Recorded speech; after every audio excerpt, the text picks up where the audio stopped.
Welcome to the Learning Pines YouTube. We hope this video helps. You're starting with critical prerequisites and the first actions. Sign in to the same Apple ID on the device and iCloud. Then open settings to confirm Find My iPhone and location services are enabled. Next, make sure the device has power and a working network, Wi-Fi or cellular, because offline devices show no active devices. Also, check date and time are set automatically. Incorrect time can break Apple's servers.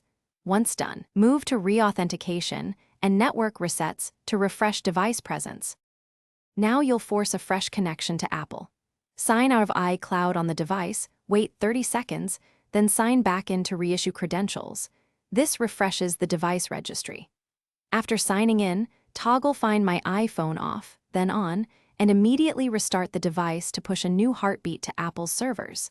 If the device still shows no activity, reset network settings to clear bad Wi-Fi or VPN configurations. This often resolves blocked connections, preventing Find My from reporting. Finish by confirming the device appears on iCloud.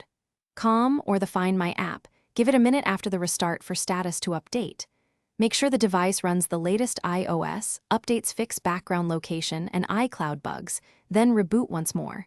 If it still reads no active devices, try signing into iCloud from another device to rule out account issues.